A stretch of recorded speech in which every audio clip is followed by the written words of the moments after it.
Good day, everyone, and thank you so much for joining us for this post-cabinet media briefing here at the Barbados Water Authority's headquarters. I am Lisa Lord. We will hear today from the Deputy Prime Minister and Minister of Transport, Works and Water Resources, the Honourable Santia Bradshaw, the Minister of Home Affairs and Information, the Honourable Wilfred Abrams, the Minister of Labour, Social Security and the Third Sector, the Honourable Colin Jordan. We will also hear from a team from the BWA led by the General Manager, Mr. Keith Roy Halliday, the Director of Engineering, Mr. Charles Leslie, and Mr. Alex Eiffel, the Manager of Water Resources and Environmental Management. Minister Abrams will begin. Thank you. Good morning, everybody. Thank you for being here. Yesterday we had a rather packed cabinet agenda. I think in a future press conference, probably the next one, I'm going to explain to you exactly how things get on the agenda, the categories that are on the agenda, so as to demystify it a little bit more, because somebody asked me yesterday, what does cabinet do? How did it do it? Do people bring up things? How do things get on? I think they had a special interest. They wanted something to be raised. So in another meeting, in the next meeting, I will explain to you exactly how things get on the cabinet agenda, how they're considered, the different categories, the different decisions that cabinet makes, whether it's approving something or noting it, and try to demystify the process. What we're doing here largely is to allow the public of Barbados to be aware of the business that we do on its behalf. So we want the public to be able to understand and to follow, so that they understand how government arrives at the decisions, how we approve things, how we enter into agreements, how we authorize people to speak on the government's behalf, how we appoint ambassadors, right? So over the course of the next couple of meetings, we try to keep breaking down the layers so that everybody is fully appraised of how we conduct our business. So as I said yesterday, it was a packed agenda. There were 76 items actually on the agenda. And these range from consideration of reports, to approval of travel, to approving persons to attend meetings, to financial matters, to matters such as what the Honorable Deputy Prime Minister is going to speak about. The biggest chunk, though, was in the consideration of reports from meetings. So every time somebody attends a meeting on behalf of the government of Barbados or as a representative of the state, they have to submit a report. From those reports that they submit, the government understands what was decided at the meeting, if Barbados has any further obligations coming out of the meeting, if policy considerations were made that we need to be aware of, and all of these reports are shared with the entire of cabinet. That way, when something comes up, we can go back to the reports that relate and find out what was the position, where the position was arrived at, or use it as reference material. So there were a large amount of those reports yesterday, and they're not just for overseas travel. A lot of the attendances now are hybrid. Some people travel overseas if required for in person. If it is not required, then attend virtually. But whenever you attend a meeting on behalf of the government of Barbados, a report has to be generated and submitted to cabinet so that the ministers, the prime minister, all concerned are informed of what happened in the meeting and understand how we got where we got and what our obligations are. So that is step one in demystifying slightly. So we had a fair amount of those yesterday. One of the things that was considered was the extension of the disbursement date for a specific loan. That actually properly came under Minister the Honourable Lisa Cummins, Minister of Energy and Business, and I will just summarize that on her behalf. So Cabinet agreed that Barbados should request to extend the final disbursement date for an Inter-American Development Bank, IDB loan, for the deployment of cleaner fuels and renewable energies in Barbados by 24 months, from June 14, 2023 to June 14, 2025.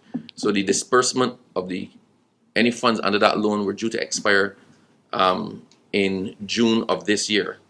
Now, we had the purpose of the loan was to upgrade existing natural gas infrastructure and to ensure natural gas continuity, to increase energy efficiency and renewable energy applications within the MPC and the BNOX operations to reduce greenhouse gas emissions, and to provide technical support to the MPC and the Barbados National Oil Company Limited. Now, the total amount under this loan was in the amount of $34 million US. I won't go into how it was actually allocated, but actually it will. For natural gas infrastructure, the sum of 12.641 million was allocated for smart energy solutions, and these included increasing PV capacity and battery storage. That is 16.854 million. For technical advisory services, that was $951,852. Then you have program evaluation and project management and monitoring, which came in at about $3.5 million. The challenges that we encountered in meeting the date of the loan. So understand, all disbursements under the loan, for whatever reason, were supposed to come to an end. The final disbursement was supposed to be June this year. We had some serious delays in the private sector, the public sector, and these were all related to COVID. When this loan was originated during the COVID period or just before the COVID period, but we had severe challenges in being able to spend the money. So the volume of things we're talking about, the amount of PV panels, the amount of battery storage, have to be the subject of procurement. They have to be the subject of being ordered from overseas. They have to be able to come in and be delivered. And even with the NPC installations, you had to get the pipes and everything. We all know of the supply chain disruptions that they had over COVID. It was impossible for us to get the stuff in to be able to complete according to the project dates. So we found ourselves in a situation where the life of the loan and the ability to disperse the monies under the loan was coming to an end this year. But we still have projects that have actually started or stuff left to do that was contemplated under the loan. So the decision was taken by Cabinet to apply to the IDB to extend the disbursement window under the loan for another 2 years. So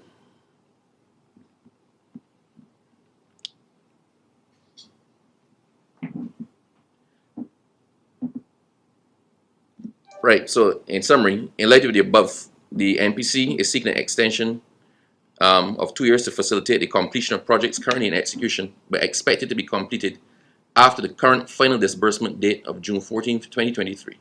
And in addition, the project execution unit requires an extension to execute the contracts associated with ongoing procurements expected to be completed after the current final disbursement date, but critical to achieving the objectives of the project and utilizing the undisbursed loan resources. It is estimated that if we don't get the extension, the unutilized loan resources at the end of the current disbursement date would be 16.1 million US dollars. So that is almost just under half of the total value of the loan. So we expect to be able to complete all of the projects under the loan within the extension date, within the 2025 window.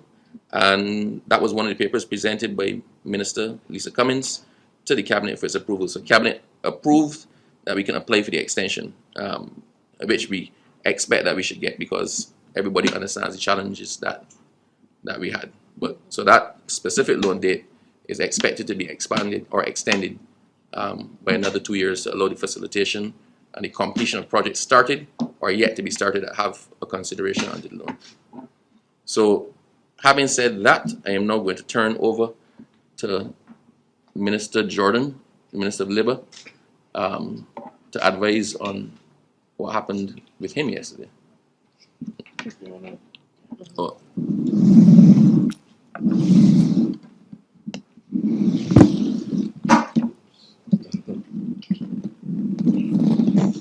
Thank you very much. Thank you very much, Minister Abrams, and my own good morning to everybody here this morning. Yesterday, as part of that PAC agenda that Minister Abrams spoke about, we considered some additional regulations with respect to the Safety and Health at Work Act. The Safety and Health at Work Act is a piece of legislation that's been in activity, has been in force for quite a number of years. But when we came into office, we recognized that there were no regulations. And those who are familiar with legislation and regulations appreciate the fact that often legislation cannot be properly implemented if there are not the additional details that are found in the regulations. So we established last year regulations relating to drinking water, general duties, noise, personal protective equipment, sanitary conveniences, and in sanitary conveniences we held fast to a promise that we made that particularly the women folk of our country would not have to suffer the indignity when they are earning a living to support their families of having to use the bush to relieve themselves. So that was sanitary conveniences. Washing facilities was another one. Workstations was another one. And fuel stations, medical supervision. That fuel station medical supervision was another promise that we made before coming to office. We spoke in our manifesto in 2018 of the forgotten groups.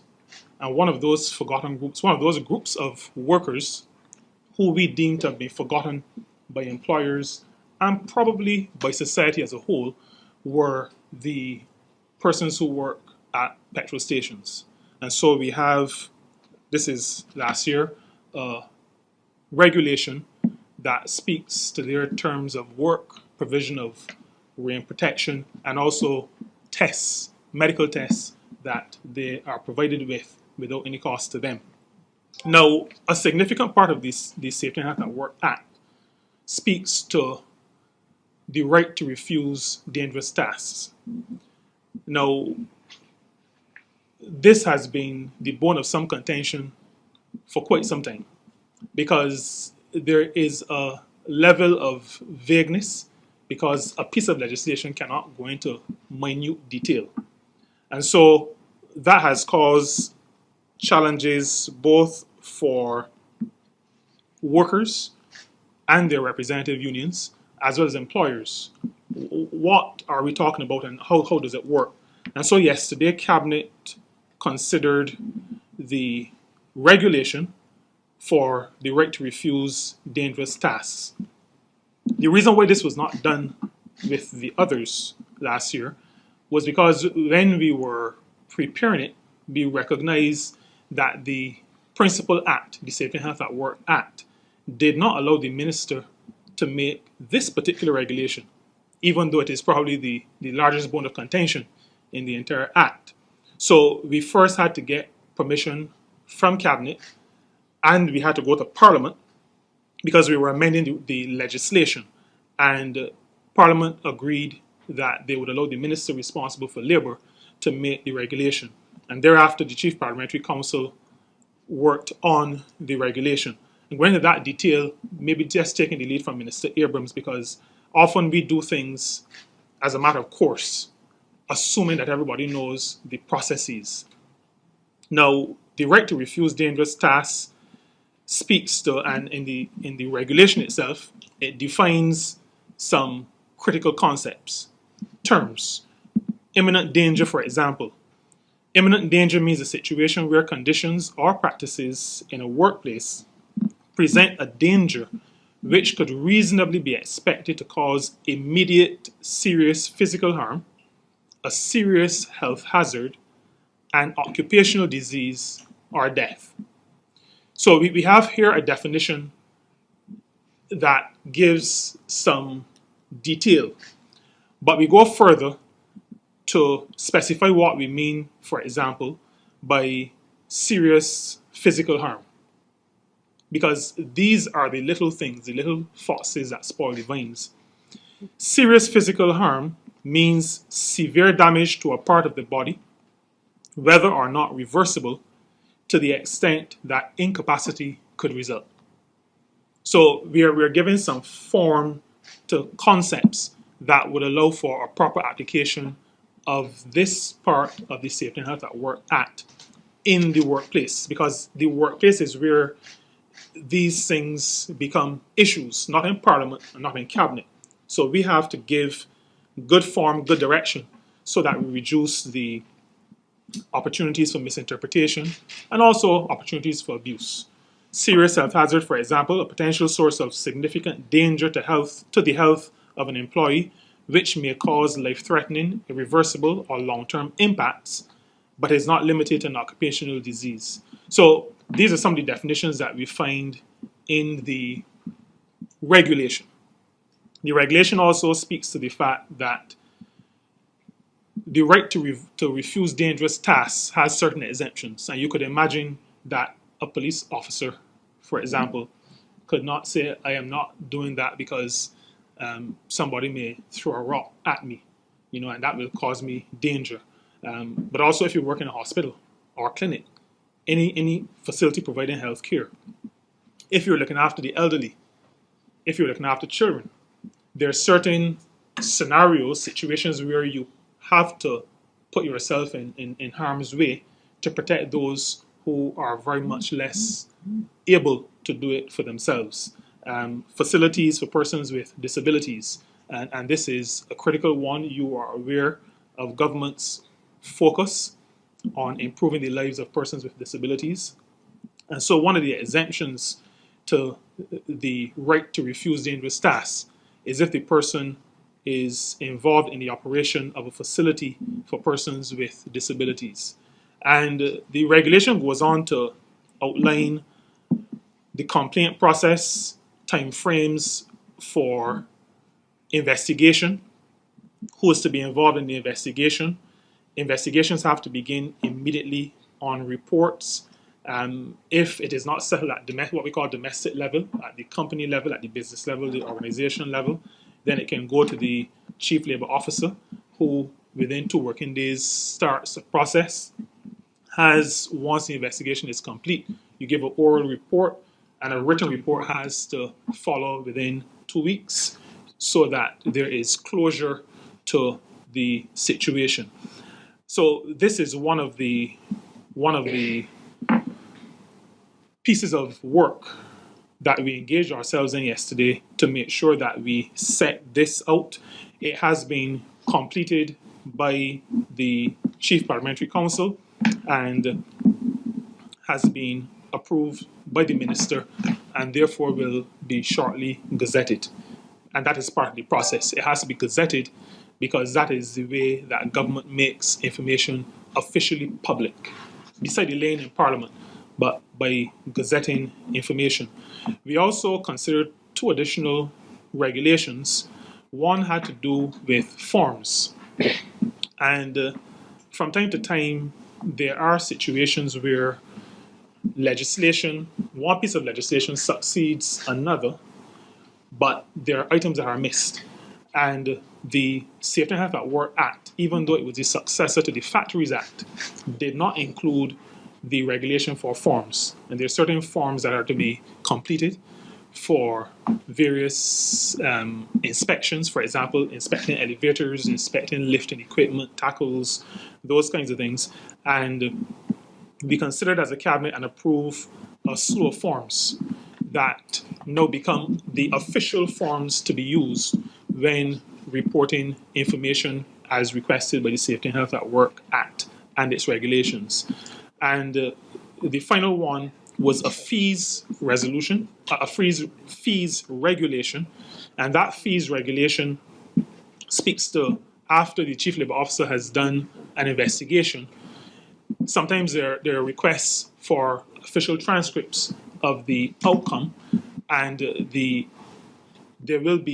is a fee of $50 for that information that is given officially if a person wants to use that information. It's called a fees regulation. Now, this work with respect to making the Safety and Health at Work Act a more practical act, or an act that is more easily implementable, is part of the journey of this government with respect to addressing the issues that impact workers. We've been very, very focused on that. You would be aware that we pretty early on passed the prevention of discrimination legislation in the workplace. We also implemented minimum wage legislation. And not too long ago, the labor clauses, we established rates for work done with respect to the execution of public contracts, contracts paid for by all of you, all of us, the taxpayers of this country. We have to make sure that there is a certain minimum standard, including a minimum wages that are paid in the execution of the work. And like I indicated earlier, last year we addressed most of the regulations to allow the Safety and Health at Work Act to be practically implemented across the board. So this is just part of that work where we focus on people, workers in particular. There's a lot more. Haven't spoken to the salary increases, haven't spoken to pension increases for former workers, haven't spoken to the initial 5% reverse tax credit, compensatory income credit. But part of the government's focus on making life better for those who are the engine of development in this country, the workers of Barbados. Thank you very much. Thank you very much, Minister Jordan. We now go to the Deputy Prime Minister, the Honourable Senator Rashid. Thank you so much. Good morning to everybody. I just want to follow on quickly on Mr. Jordan just to make the point that this cleanup that we are doing is happening across not just the Ministry of Labour, but I think almost all of the other ministries. And that the truth is that regulations in many of the ministries were not given effect to substantive legislation. So we find ourselves sometimes in a situation where people are actually working, but the truth is that we need this in order to be able to operationalize the substantive legislation. So I just wanted to reinforce that point in case anybody has missed that. But even in the next few weeks, I will also be speaking to the Transport Authority Act, which we will be introducing the regulations to drive the PSV sector. And again, there were no regulations that were put in place, which has really created the chaos that has come about in relation to this sector. But we will shortly be able, hopefully at the next press briefing, we'll be able to speak to those in more details.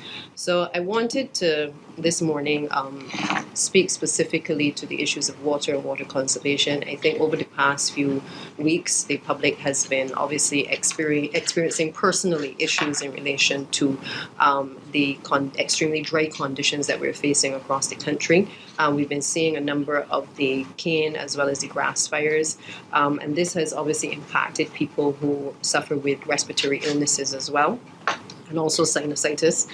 We've also been hearing the cries of the farmers across the country, persons who are both growing crops as well as persons who are rearing animals.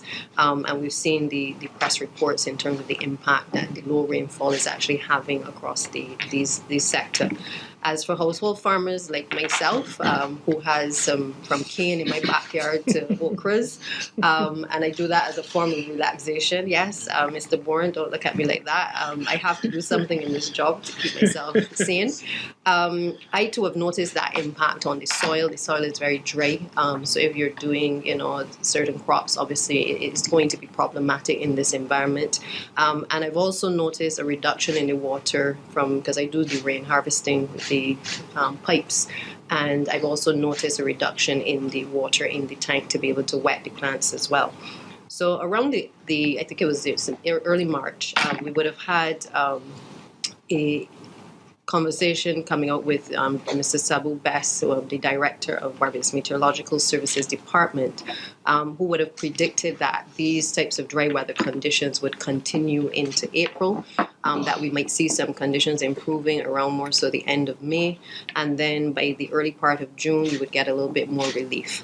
CIMH, which is the Caribbean Institute of Meteorology and Hydrology, would have then confirmed that April to June period, they were expecting very low levels of rainfall, and that Barbados would be experiencing drought conditions during this period.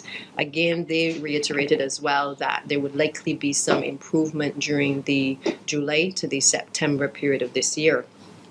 So the Barbados Water Authority, who has sole responsibility for the island's water supply system, in particular the potable water supply system, would have been in discussions with not only CIMH, we work very closely with them, and we're actually forming an even closer relationship shortly, where we will be amending our legislation to make sure that CIMH representative or nominee is actually part of the Barbados Water Authority board, because we have to start to take things like data very seriously, and we want to make sure that it's not an informal relationship, but a very formal relationship in terms of the collaboration with that particular entity. We've also been talking to the Ministry of Agriculture, because again, while heavy focus obviously is on ensuring that water is coming through the taps of ordinary households, we do appreciate that there is an impact that is taking place on the farming community. And basically, the Barbados Water Authority collects its own data as well through our BWA teams. They have projected with all of this information that what is happening in terms of the predictions is that we're going to have major challenges with meeting the demand for potable water resulting from these severe drought conditions that are expected. So put simply, if there is inadequate groundwater in the aquifers for extraction, this is going to have a concomitant effect in terms of our ability to be able to get water into the homes of ordinary people and to allow farmers to be able to water their crops. We are experiencing about a 40% decrease in the amount of rainfall in previous years that we would have had, and therefore the Barbados Water Authority, taking all of these things into account, would have recognized that it needed to take action to be able to not only make a decision at the level of the board, because the board, along with the technical team, obviously makes the decisions, but then they have a responsibility to advise the minister, and in turn the minister has to advise the cabinet of Barbados as to the concerns that have been expressed and the decisions taken.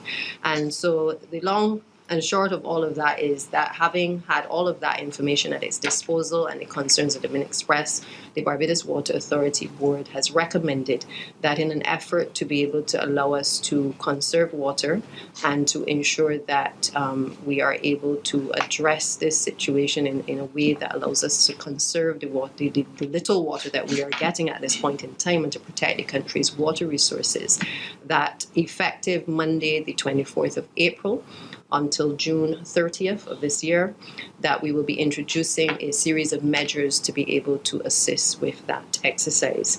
We had our last droughts, I think, 2015 to 2016, and we had to take certain measures, and then again in 2018, 2019. So Barbadians are not unfamiliar to an introduction of these measures. But I think I would want to just remind the public of some of them, because I think the official gazette will obviously publish the full prohibition. But basically, we are prohibiting the use of potable water for the irrigation or watering of gardens, lawns, and grounds by hose or by sprinkler systems.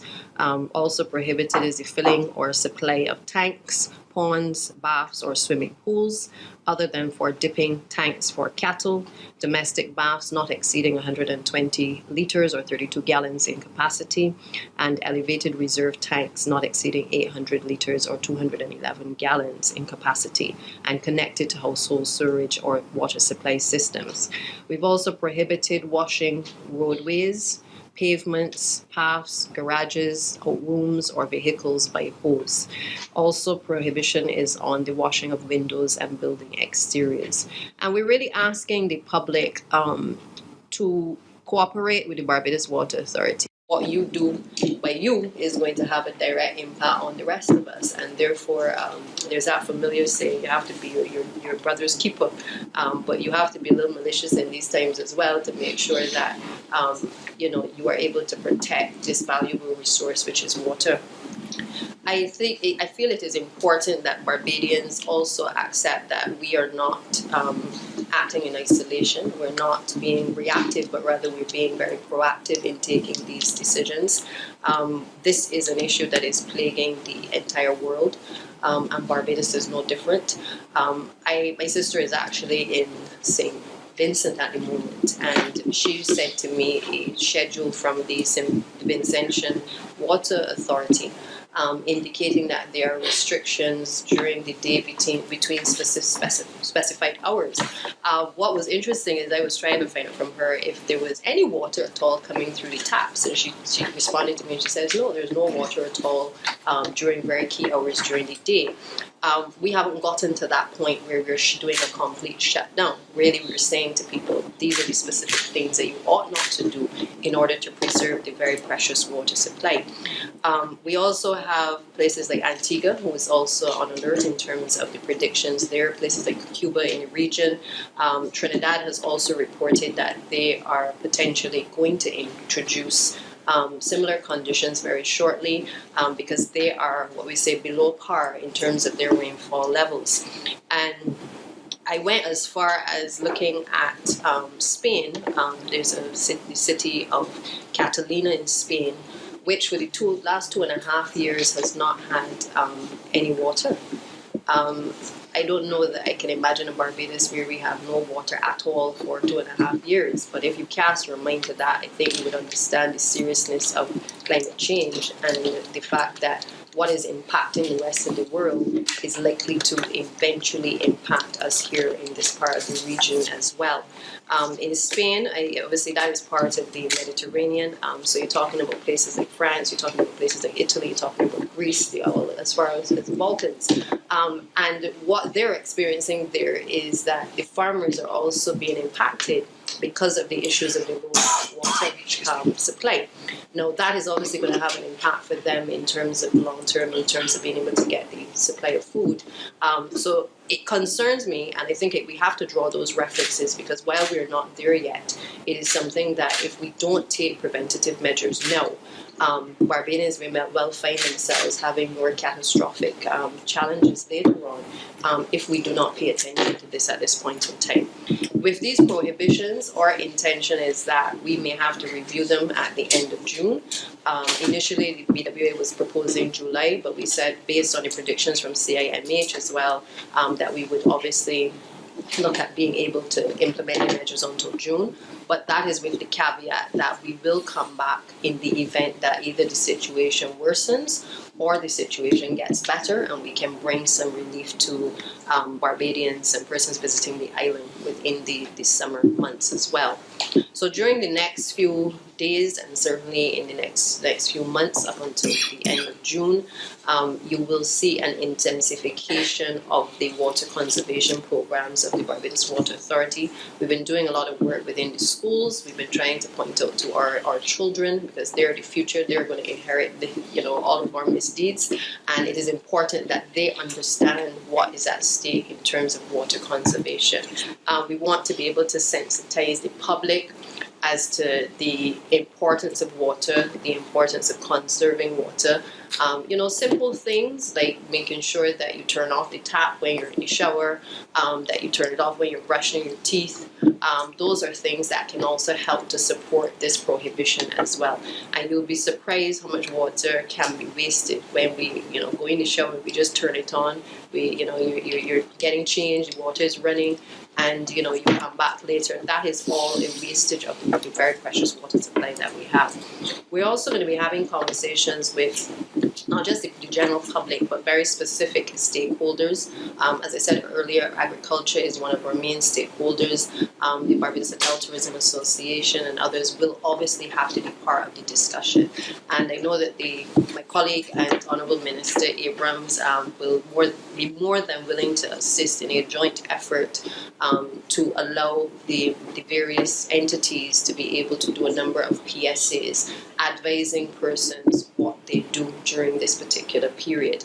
I was speaking to a farmer last night at St. Joseph Speaks about what type of crops obviously we should be growing in this period. As I said earlier, I'm a backyard farmer, and it was interesting because I think these are the types of things that Bajans need to hear. People need to understand, even if you're not a large-scale farmer, but you're doing something in your backyard, what are the things that you need to do in order to conserve water during this period?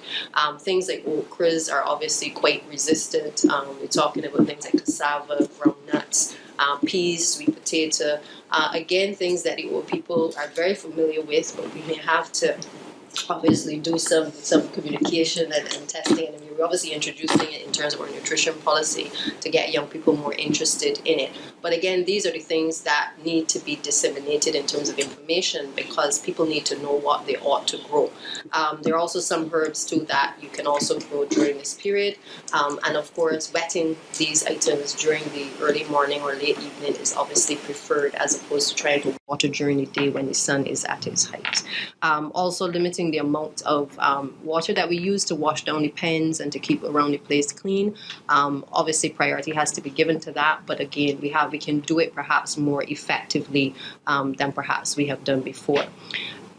We had wanted today to be able to do the tour of the Bowmanston well, because I believe most of you, including Minister Abrams, on a previous occasion, I think in 2018, 2019, would have had the opportunity to tour Bowmanston and to be able to get a true sense by going down into the well, what is really happening in the aquifer. We've postponed that until I think Wednesday of the next week to be able to give everyone the opportunity to be able to join us and to be able to see firsthand really what is happening. This effort is not going to be effective if we don't have both the media and all of the other stakeholders and the general public on board. And therefore, I would really urge the media houses to assist us in being able to get the message across to Barbadians. You know, we're not in a crisis at this point.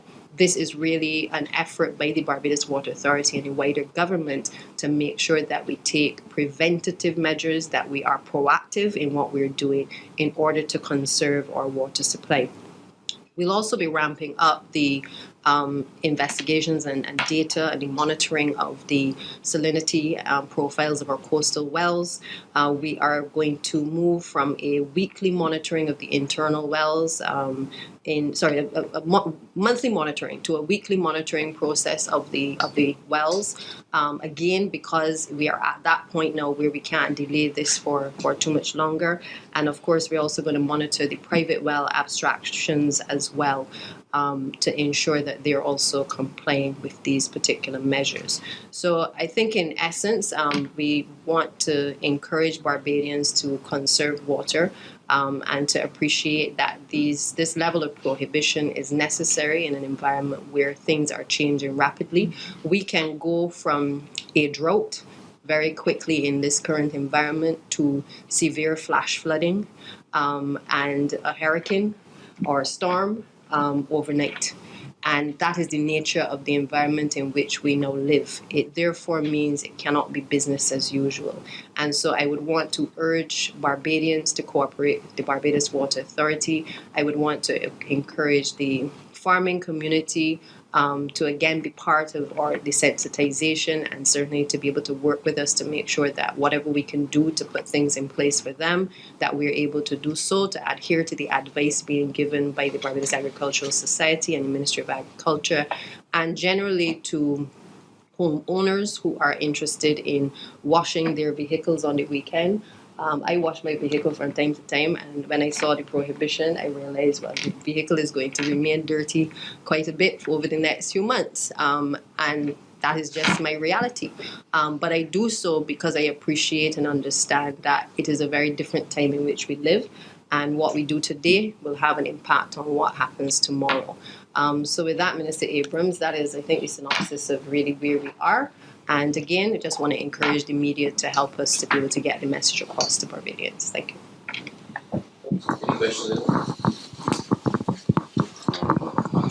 Ian Bourne, Bajan reporter.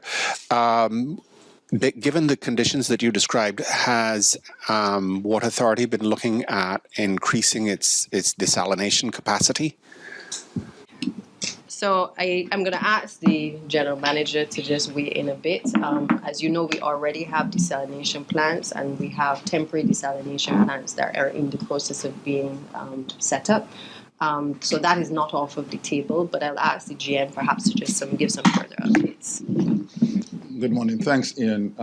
Desalination is certainly not off the table. Over the last, you would know that at least for 23 odd years or so, we've had the desalination plant Ionics in operation for quite some time. And in fact, I can state that that supplies about 23% of our water supply. Outside of that, we had recognized over the last 10 years that we needed to augment our water supplies, and on that basis, we've been looking at temporary desalination units, which are containerized units. So in the north, we have at least 2 of those units in operation, and we're looking to expand those over the next several months.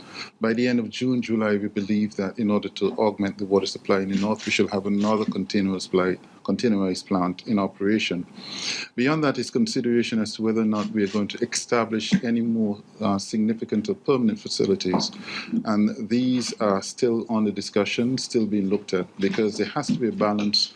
And when you look at the water master plan across the island in terms of what our needs are, and when we look at what we need to do to ensure that we're safeguarding the water supply in terms of leaks or otherwise, we have to look very carefully how we balance those 2 series of activities. Firstly, could you give me an idea as to the levels of the groundwater at this point? And then secondly, in terms of the unaccounted for water, which has been a long-standing issue, what are our steps in reining in that problem, given that we are approaching these severe drought conditions at this point? Okay, thanks for your question, Calvin. In respect of the levels, and I don't want to make something clear because I've seen some miscommunication here and there. When we look at the levels, water levels, we're not looking at the water levels in the reservoir. We're looking strictly at the groundwater levels, which is in the aquifer. And that is why we are inviting you next week to join us in going down into the well to get a real sense of what the water level drop would be like. Last time we did it, in fact, we saw that the water level was as low as 4 feet when it should really be as high as 19 feet. So we're actually wading in water that normally we would have had to be diving through. So I will have to get Alex or Charles to speak to that specifically in terms of where the levels are, because it's varying and it's dropping slowly over a period of time. In respect of NRW, non-revenue water, that has been a major concern for us. The fact is we cannot just simply augment or produce more water and think that that will solve our problems.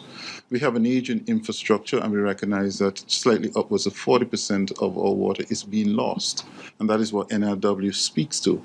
And just several weeks ago, we had an entire conference on water loss among the Caribbean islands. We recognize that there is great commonality in terms of the issues and challenges that we face. And so we're all seeking to do the same thing in terms of retarding or mitigating that. From the Barbados end, certainly we have to start with replacement of pipes. Those pipes means particularly that are leaking the most, those are the ones we need to tackle. And you would have seen over the last 2 years there's been an aggressive, if not certainly an increase in our mains replacement program. We would have dealt with the issues chiefly on the east in terms of augmenting the water supply and replacing many of those mains. Right now in the north, St. Pete and St. Lucie, we're going ahead full steam to make sure that we replace as many of those mains as we can.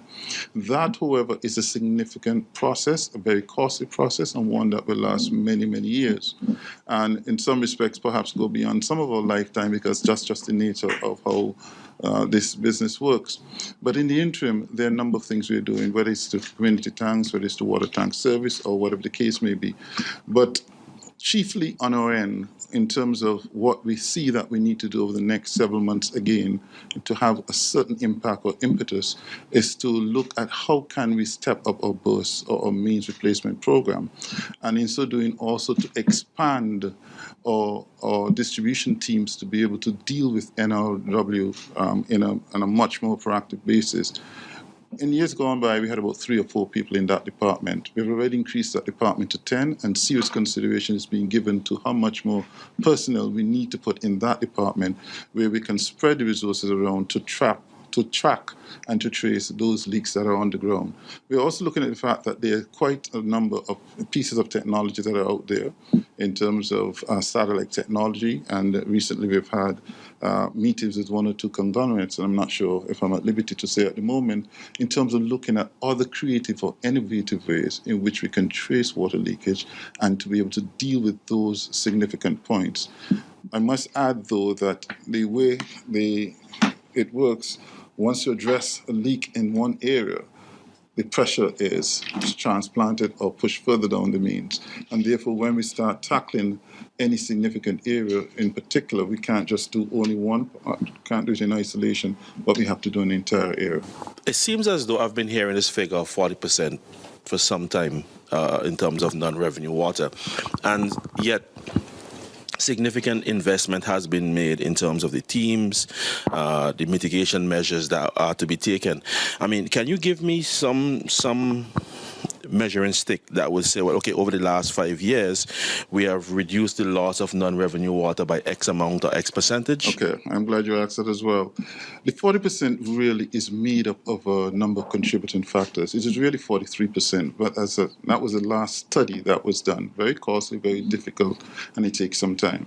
The actual physical losses has been estimated to be about 36%. The other losses are a combination of whether commercial losses, and there are a number of things that fall under commercial losses. You may have a malfunctioning meter, you may have meters that are being missed in terms of reading and so on. Over the last couple of years, we have done a few test pilot areas, actually specifically one. And what we're discovering more and more is that most of the leaks that we're seeing are with what we call the service connections. So our tackling of NRW is not only about the major mains, which we lose money very quickly and significantly, and those are visible, but we also have to be aware or make ourselves or find out what are we losing on the ground. And those service leaks are those connections that go directly to residences we have to tackle as well. But to your point, we have a number of international funding agencies that work with us. And as part and parcel of that, we're also working to try and establish what is our new water loss figure, if at all we can calculate it based on what we currently have. And to that extent, we have also been reaching out to a number of other concerns, a number of international countries and firms that are much better at this than us. I think it might have been mentioned before, but I'll mention it again now, that we're actually putting together a team that will head to the Netherlands. We had a team that we went to Trinidad with the water loss conference and so on. And we're looking to have further discussion with the Israelis as well. So these are the kind of countries that we're seeking out to see how best that we can actually measure our water loss and how best they can help us to determine what is our actual water balance and where we're headed and where we are as well. Yesterday at the Parish We Speak, the Prime Minister made mention of the fact that in collaboration with CIMH, we are also doing a number of things in terms of getting a better understanding in the field through measurement instruments as to where exactly are our dry areas, where exactly do we think we can pinpoint other possible areas in which we can abstract water as well. Jeanette Belgrave, Barbados today. The Deputy GM just said that we were going to be checking internal wells. I know there was a recent launch of Where Are the Wells campaign. Have people been coming forward to say that they do have these extraction wells on their properties? Where the Wells campaign has been going reasonably okay, not as fast as we would like, but we are seeing results. So the short answer to that is that we are doing our own investigations, and that's yielding fruit. In respect of people actually volunteering, we are getting a little bit of response, not significantly so, but it's a necessary campaign that will continue to follow through. So as you check these internal wells, this is public and private every public week? And private. We need to have every week. A map properly the number of wells we have. And not just from a potable water standpoint or non-potable irrigation standpoint, but we also need to know where the drainage wells are. So it's a collaborative effort. So we're working with the Ministry of Agriculture, we're working with our drainage department to make sure we're tackling all of these issues across the board. I know that government would have made significant investment in mitigation measures for rural Barbados, ensuring that in drought conditions they don't feel the brunt of these weather conditions. Could you give me an idea, with this onset of this drought, what dividends those mitigation measures would pay? Are places like St. John, St. Peter, where the Honourable Minister is from, are they going to still feel the brunt of this more than the rest of Barbados of these drought conditions? I am pleased to say that it should be significantly less, and that depends on the severity. If beyond June things, for whatever reason, decrease, then we're all going to be challenged. Based on the forecast, we're optimistic that things should start to improve. But even if it maintains its current trajectory, we may have challenges. What we did in terms of investing in the Vineyard Water Augmentation program was to effectively collect what we call sheet water, the water that runs underground down through the parishes through St. Philip into the sea, abstract that, and pipe it all the way back into St. John and St. Joseph. But that was a multifold project, which many people may not understand or have observed. And so in doing that as well, we would have been changing quite a number of means. In doing that as well, we would have introduced at least what we call 2 reservoirs or holding tanks, because it's like a triage approach. You tackle the area that you must tackle that has the most hemorrhage, the largest hemorrhage, or the most critical function failure. And then concurrent with that, or alongside that, after that, you deal with all of the other areas. So the Eastern Seaboard, as I popularly refer to it, is a much better position now. And having done that, you would have seen that all our efforts, for instance, are on the north, because at the time, Eastern Seaboard had absolutely no water. So I'm saying that to say that the investment has yielded and will continue to yield significant returns. And we're very, very happy about that, because if not for that, we would have been even more stressed at this particular point. I'm going to allow Mr. Leslie or Alex to answer your question. Basically, in the middle of the country, we've only seen a slight decrease, nothing to match the 2018-2019 drought, which we came through and fought off quite well.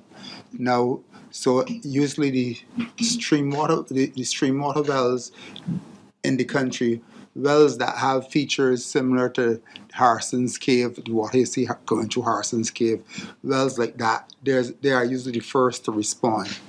And there have been a slight drop in that case of about 0.6 of a meter in the Sweetvale area.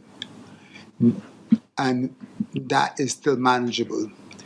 Now, this does not apply to our coastal wells, because the coastal wells is in closer connection to the sea. So you don't see that level of drop. What we're noticing is a slight increase in the salinity, which means that although the levels have not dropped, that we must adjust our pumping so as to maintain the quality of water that is necessary for potable use. So, and we're doing that. We've already started monitoring those wells on a weekly basis to make sure that they don't go over the threshold. Now, and as the GM would have said, we are looking at desalination plants in that area to stave off any significant impact on the population in those areas. And at present, we are still holding. So unless there is an extension of the projected forecast of dryness into the latter months, I see the NOAA might project the June, July segment, June, July, August segment to start a reduction in the dryness. If that is true, we should be good. Any other questions? What else? You were encouraging everybody to be, sorry, it would be to Deputy Prime Minister. You were encouraging to be each other's keeper, may involve a little bit of maliciousness. Mm-hmm. So therefore, enough maliciousness. Is there going to be a WhatsApp hotline or some kind of an app where people can report suspected cases? For example, like people who might wash their car with a hose as opposed to using a bucket. The usual hotline for the Barbados Water Authority will be used. Again, I wouldn't expect people to abuse it. You're not going to keep calling the hotline just to say that somebody next door is washing their car. But I think the message needs to go that what you do at home is going to impact other people. And if you're wasting the water or you're going against the prohibition, you're going to cause an impact on the rest of Barbadians. So I think the first thing would be to appeal to the good sense of the neighbors, and perhaps then call the Barbados Water Authority so that they can also be alerted to what is happening. But we really are just going to encourage Barbadians at this time, please, to pay attention to the prohibitions, and more than likely we should be in a better position by the end of June. But if not, then we will obviously have to continue the prohibition. I just want to say that in the earlier comment that it's good to hear, on the one hand, you were questioning obviously the non-revenue water and the percentages, but then to hear you in the next breath, Hovell, saying that we've obviously been doing a lot of work to bring relief to the parishes, in certainly St. John, St. Andrew, and others. I think it is important to just spend a little time on that point, because last night, for instance, for the first time at St. Joseph Speaks, there wasn't anybody who raised the issue of the shortage of water. It would suggest to me, and should suggest to you and everybody else in Barbados, that efforts have been made to be able to ensure that where we had crisis situations where people were either not getting water or they were getting brown water, that the Barbados Water Authority's team has been pulling out all the stops to try to get the problem resolved, all right? And it means that we're not where we were. Are we still in a situation where we we still have a long way to go? Yeah, we do. Because a lot of monies, I would have to say, over the years, there have been challenges in terms of where the resources have been directed, and it may not have been directed in the best way. What we are trying now to do is to make sure that we're pulling the data to ensure, in collaboration with CIMH and all of the other countries who are better at doing this than we are, to be able to work with them to improve the capacity, human resource capacity of the Barbados Water Authority. So the trip to the Netherlands that the GM spoke about is an important one, because the Netherlands are pioneers in what they do. They were the ones who were hosting the recent UN Water Conference that we all attended.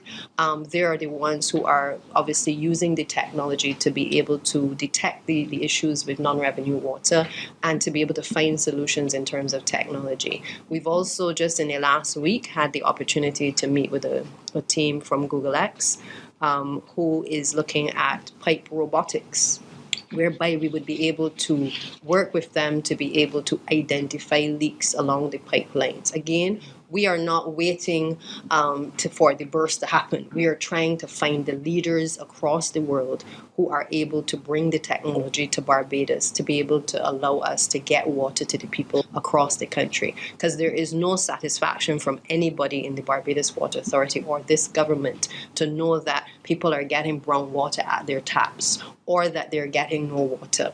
So I just want to say again, I applaud the efforts of the BWA. I know it has not been easy, and I know when people don't get water, they get very agitated.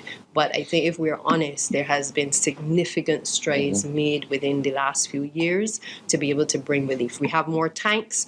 We've ordered generators, the standby generators, to be able to assist us in the event that we have electrical shortages. We've brought in the personal tank program. We're doing that for the public, but we're also encouraging people to explore not only the personal tanks at their homes, but introducing things along the lines of the water harvesting, trying to encourage people to conserve water.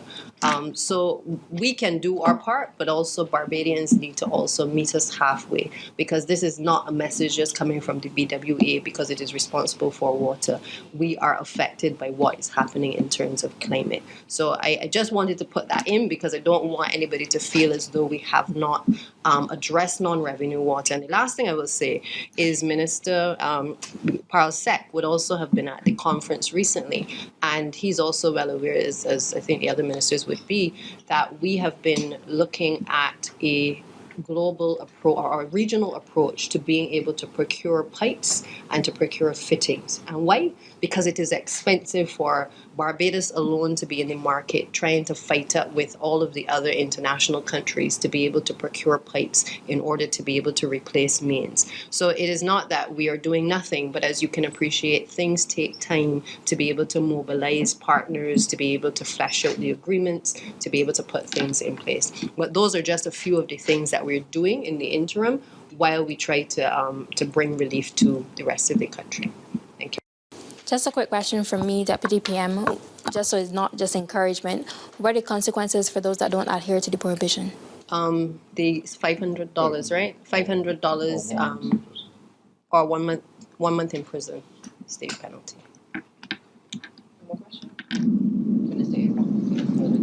Okay. I want to thank you all for coming. The media have a part to play in all of this. In these press conferences, I see the media as our partners. We will advise you as to what happened in cabinet and decisions that were taken, and we trust you to get the messaging out. Not just the sensational aspects, but the aspects that we also need disseminated to the public from a point of social responsibility. Now, we're going to have an intensive campaign, water conservation campaign, very, very shortly, coming from the BWA and also through the Ministry of Information. You've seen it before. We're going to be innovative with it, and we're going to be pitching little things that people can do to help themselves or to conserve water. I mean, quite frankly, all of you, everybody in here wastes water. Every single body in here. How many people in here had a shower this morning?